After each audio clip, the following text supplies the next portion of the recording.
Hello, this is Danny Raymond, the voice behind Ray's Guide. I've been spending a day of trial and error, a lot of the latter, manually loading the Zeus CL to its full 128 SCU of cargo grade capacity. Are there special challenges to fully using the CL's cargo grade? Yes, and the first is that there isn't a grid. There are three. There is a central grid that is 5 wide, 8 deep, and 3 tall for 120 SCU.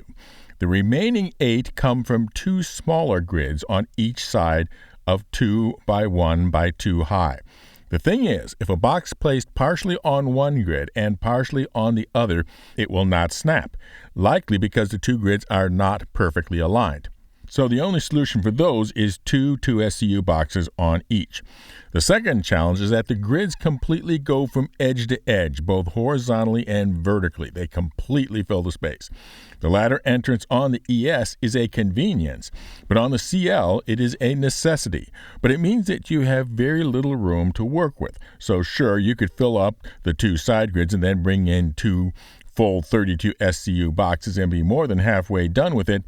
But then you're going to have a devil of a time threading the extra 1 SCU of containers along the side and top, which explains why I'm using the MaxiLift tractor beam instead of the shipboard tractor beam. The shipboard tractor beam is extremely powerful, but as a result is very difficult to control and wobbly. I wouldn't give up that for cases where you want that power, but it means that for sliding in those last few containers, it's a bit too hard to control. Which brings up the third challenge, and that is that if you are sloppy and get a little bit off-grid in the middle, yeah, it happens. By the last row of things won't be snapping, and that means having trouble fitting in those last few containers, which are right up against the sill of the door. Which leads to the door, the final challenge. The door is slightly narrower than the main grid, so you are bringing in items and then slightly shifting them to the left or the right. And then, on the very last rows, having to precisely slot boxes into the spaces between them. So the last few boxes should be focused on small boxes. So, put that all together, and the scheme that I came up with as the best combination of fewer boxes, but also not taking forever to do all the fitting, was this. 6 8 SCU boxes, 6 4 SCU boxes, and then 28 2 SCU boxes. 4 of the 2 SCU boxes go on the side grids. Note that you can look for the blue lines on the floor to see where those grids on the side are. Then I divide the main grid into 4 rows of 2 SCU deep. In the first row, I put 2 8 SCU boxes, and then on top of each, a 4 SCU box. Then I slide 3 2 SCU boxes along whichever side needs to be filled in.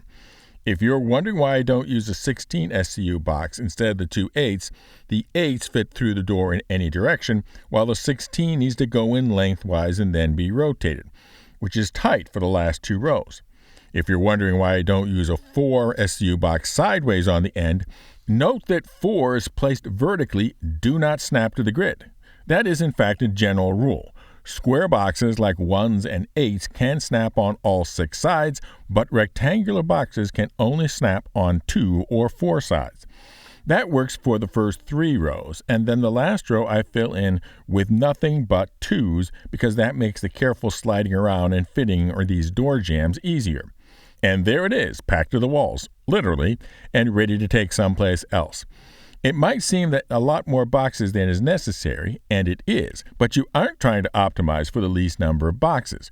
You're trying to optimize for the least time. Now, in an external cargo ship like the Hull A or Raft, or in an easy-to-load ship, fewer boxes is less time. But in a difficult-to-load ship with internal cargo in a deep and narrow bay, the time to get all that fitting in counts too.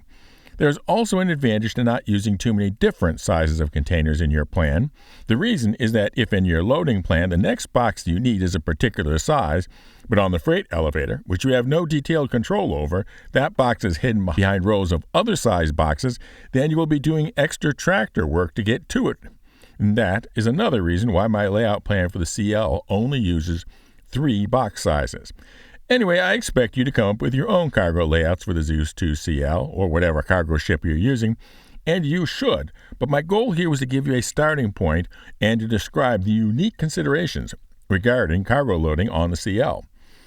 And now for an update on my ship giveaways. To start with, we have our special membership level to cover costs of doing live coverage of CitizenCon with his own giveaway for Hull C, the colossal cargo container carrying craft. I also still have a spare standard experience ticket available to sell. Also, I'm putting together the recognition buttons, so freezing the contents on those.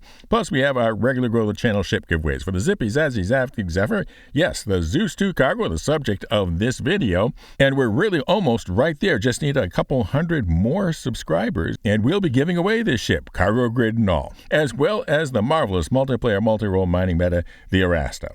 One entry per video. Be a member for automatic entry with each video, or subscribe and comment, somehow including the secret word. And the secret word for this video is the number of cargo grids on the Zeus II CL. Fly safe, keep it real, and I'll see you in the verse. This is Daniel Raymond for Ray's Guide.